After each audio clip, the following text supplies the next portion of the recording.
Ladies and gentlemen, the American jury and Bulldog Nation, we lead off the Bulldog show in the 15 topics that I have for you with what I wrote called Biden's Folly relative to the State of the Union.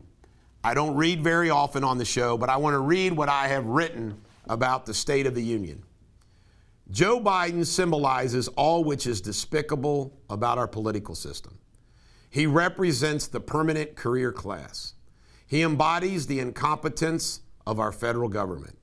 He personifies the modern self-serving political gangster. He epitomizes the willingness to speak obvious, bold untruths to the American jury, knowing he enjoys the cover and protection of all media forums.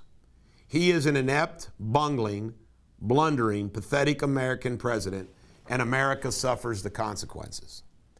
The state of our union on the evening of March 1st is bleak on all fronts. I'll spare the reader a dissertation of the known and obvious issues Biden created in simply one calendar and political year. Last night, he failed to address any of his destructive reverberations. He chose to disgracefully shroud himself in the Ukrainian people's valiant defense of their country, a country Biden has forsaken.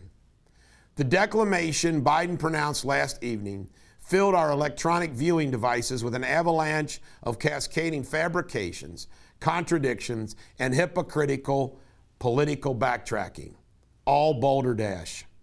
There was no pivot. There was no explanation. There was no apology.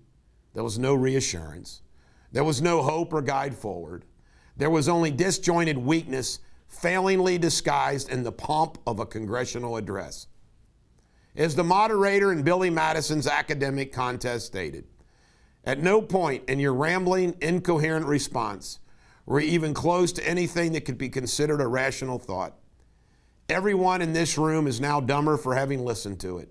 I award you no points, and may God have mercy on your soul. Ukraine. Ukraine continues to fight for their survival. These valiant people. And when I sit there and see a 40-mile monocolumn, single column of Russian tanks approaching Kiev, all I could think about is, what? You know, how do we not blow those tanks up? America, NATO, give them what they need to do. I mean, they're just sitting there. Just incredible. But the Ukrainian people are going to fight on regardless of what we do. I want you to go watch my Ukraine 1 and my Ukraine 2 if you want to see my full thoughts about what's going on. But we blew it. We should have defended Ukraine, and this would have never happened. Do you know how much we spend a day on Russian oil? The United States spends $70 million per day on Russia for oil. Oh, my God. Zelensky's European Union speech was so big, he got a standing ovation, and they are going to allow him to become part of the European Union. Why not NATO? The Belarus dictator, did you see this?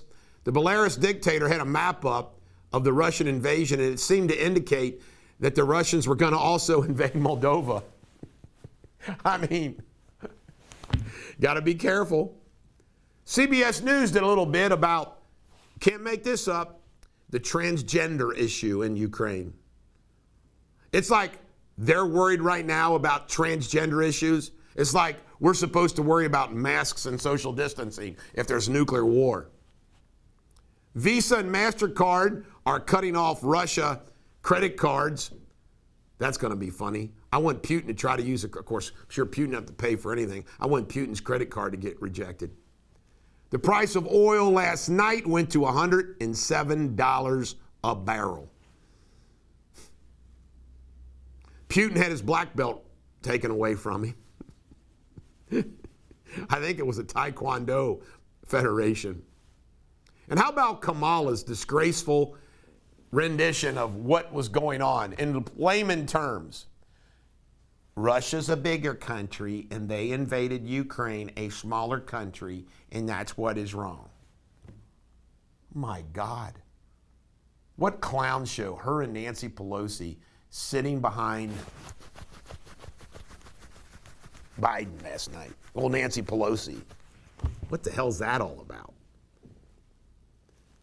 Manchin to the rescue again. He worked with the Senate Republicans to block the codification of abortion in federal law. Can you imagine that? Can you imagine that? That's how much these lefties are into baby killing. San Francisco and Chicago have not removed their masking requirements on kids. Sam Elliott, one of the stars of 1883 in Yellowstone, came out swinging against the Power of the Dog movie, a movie which I watched, which is basically, for lack of a gay Western, which is considered the #1 Oscar potentially winning movie. Sam Elliott ripped it. A man's man, a woman's man, Sam Elliott ripped the Power of the Dog. Opening Day's been canceled in Cincinnati and across the country. The first 2 series have also been canceled. More to come. I am saving the best for last today.